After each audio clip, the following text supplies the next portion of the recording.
Cam from Fight Octave here. Today I'm with Jack Congdon. What's going on? What's up, guys?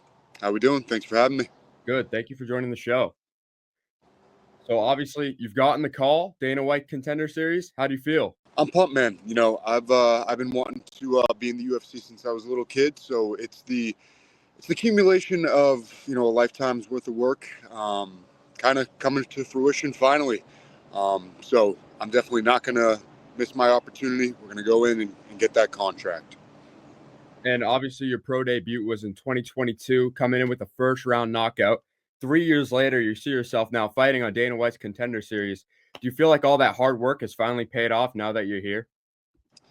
For sure. It's crazy. Time really flies. I think about that sometimes too. Like, I went pro 3 years ago, started fighting amateur in 2019. And it's just amazing how quickly that 6 years has gone by now. I've been on the grind, obviously. I've been working hard day in, day out, consistently for all that time. So, when you got your head down like that, the time will go by quicker. But it is crazy to look back on all that and look back on all the fights. But also just the growth, right? Like who I was then as a person, as a fighter. And, you look back on it now and you see the fighter that I am today would destroy the fighter that I was, making my pro debut. So I'm going to keep doing that, keep leveling up, keep improving. And yeah, make sure it does finally pay off. When you had your pro debut in 2022, is this where you saw yourself 3 years later? I probably thought back then that I would do it faster than I have. I think I kind of, and maybe it was somewhat immature, kind of saw myself going like 5-0, getting my shot in the Contender and rising up from there. So I think I probably figured I'd do it in like, a year and a half, 2 years time. But the path is hard, and it's longer than most would expect. Things like injuries pop up, things don't go perfectly according to plan. And you have to roll with that and you have to adapt. But it's working out very well. I'm 28 years old now, so I'm just getting into my prime. And even though it's probably a little bit later than I thought it was going to be, it's going to work out great. And everything is working out according to the way it needs to. That's good. And in a few weeks now, you'll be heading over to Vegas, taking on John Paul Labosnoyani.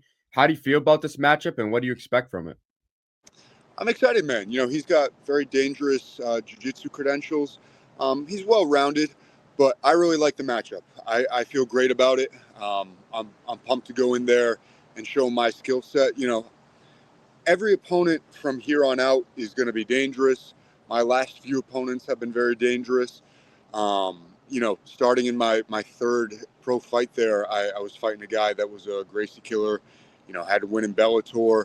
And, from there, it was all Bellator vets, PFL vets, Contender Series vets, or, other regional champions. So I've been fighting dangerous guys, and I'm going to continue to. So it's not so much thinking about, my opponent as my own personal growth and how I can perform when I go in there. I've got the skill set and the mind to be able to go in there and finish anybody at 170. So I'm more focused on myself. Obviously, we look at the things that our opponent are good at, make sure we have the tools to shut them down.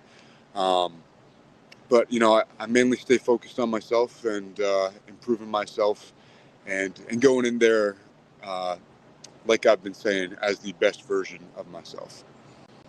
That's good. As you had mentioned before, he's a big jiu-jitsu threat, but so aren't you. You've had multiple submissions. Do you think this fight will go to the ground or be more of a striking matchup? Who knows where it's going to play out.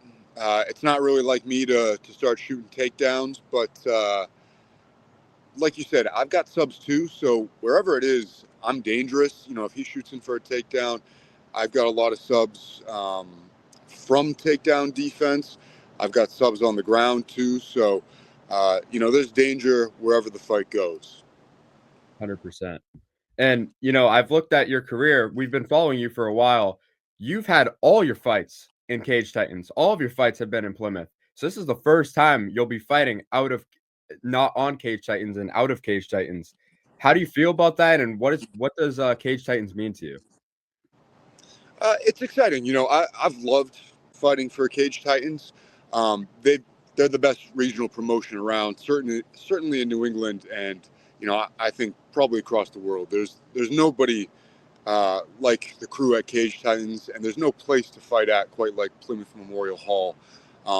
So it's been amazing. It's a great community, and they always put on incredible fights. I think it's done a really good job. My experience here at Cage Titans has done a really good job of preparing me for the next level, because they do so much, media and interviews where, when I went there to Vegas a couple weeks back to shoot the promos, it's in a new place, but it's nothing new, right? I've done it before.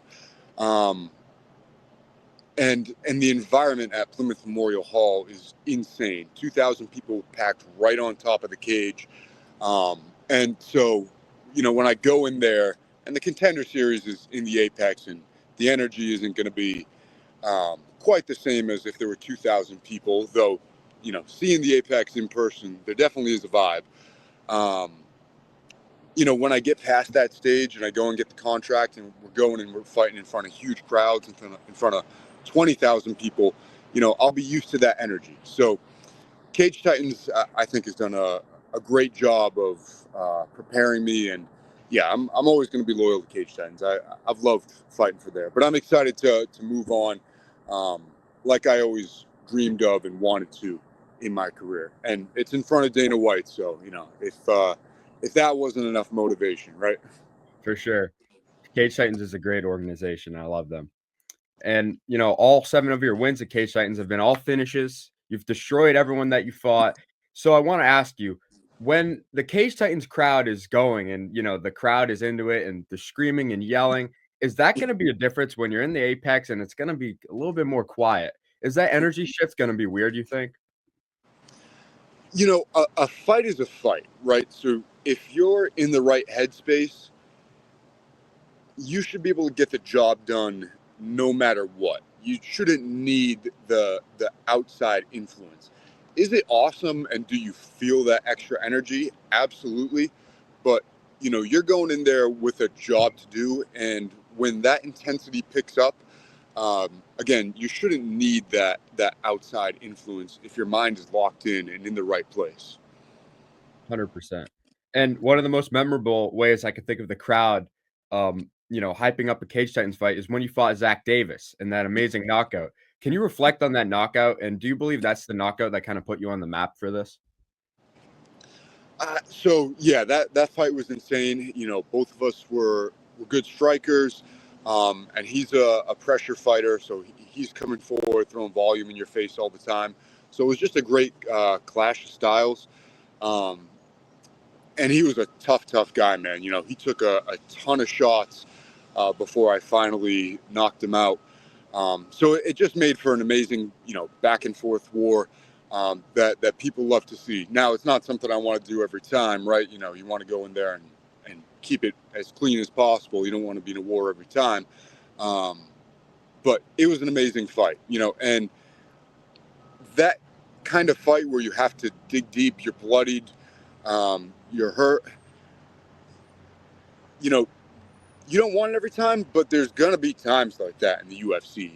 These guys are just going to keep getting better and better.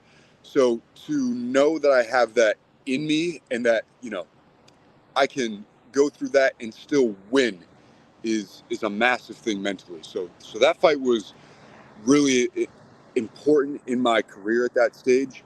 Um, I don't think it's what put me on their radar per se, because we had been in talks with them before, but they wanted to see me get one more win. So that really solidified it.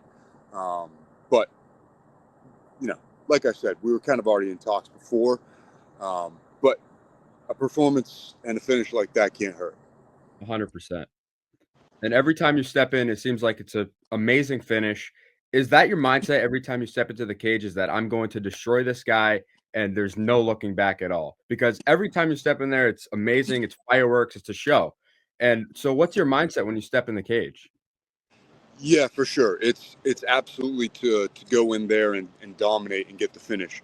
You know, I'm not satisfied with just winning, um, or even winning in a competitive fight. Like that fight was great against Davis, but pretty much right away, and then looking back on the film, I was critical of myself of like, ah man, I did this and that, and I should have done this and that. Um, if you're gonna be fighting the best in the world and you're gonna belong there, I think you have to go in there with the mindset of I'm finishing this guy. Um, it's not going to be a close fight. I'm going to dominate. And you also know on the flip side that if these guys are good, so they might present you some challenges that you have to be able to get through. But when you go in there, you go in there believing that you're gonna find that finish, and that really I think is the proper mindset. You're not going in there just to win. You're going in there to get your opponent out of there and win in a 100%. emphatic fashion. 100%. And I wanted to ask as well, since you have one loss, how do you feel like that loss has reflected over your career? And do you feel like that has built you into a better fighter than you were before? For sure. We talked about it a little bit earlier where, the version of myself that I am today would absolutely destroy the past versions of myself. And the same can be said for the version of myself that fought in that title fight just over a year ago. Um, it was obviously not something that we wanted. You never want to lose. I'm very competitive and I hated losing. Um, and it stuck with me for a while until I got that next win. And I mean, even sometimes still you think about it, like when you're in training, like I lost essentially from mount position. And when I'm in training, if I'm putting bottom mount, if we're working that spot or if it happens in a roll, it's in the back of my mind, like, hey, you got finished here before, you better be urgent and get out of this. This better not happen again. So it was good. It was good fuel to the fire, especially because up to that point in my career, I'd had all quick finishes. Even as an amateur, I was undefeated, all finishes.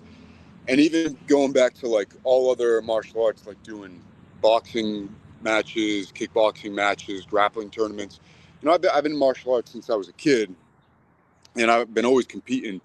And I hadn't lost in any of those facets of martial arts since I was in 8th grade. Um, and so to have to deal with that again sucked, but it was big fuel to the fire. And I just used it to come back even more dangerous. And, I bounced back from that loss fighting a guy that was on the Contender series. I didn't take a safe, easy fight. Fought a Contender series vet, then fought a PFL and Bellator vet, and then a regional champion. So, um, despite the loss, there was no reason to feel sorry for myself and, regress or anything like that. It was, regardless of the result, I'm going to continue to grow as a person. That's how I looked at it. Um, and that's what we've done. That's good. I feel like I've seen improvement over your fight since that loss, and then how you've slowly built up a better form of like resume of fighting as you've gone up and you've formed as a different fighter than I feel like you were in that fight. But another question I wanted to ask is that you're at 170 right now, obviously. Do you feel good at this weight class? And is this where you want to be for a long while? Yeah. So 170 is great for me. It's not necessarily easy to make the weight. I have to be very disciplined over the camp. Um, but and then I have to be pretty scientific with the weight cut. But that's the way it should be. If you're going to fight at the highest level, you need to take every advantage possible, and you need to be as disciplined as possible. You have to have those details ironed out. Um, I think it's where I belong right now.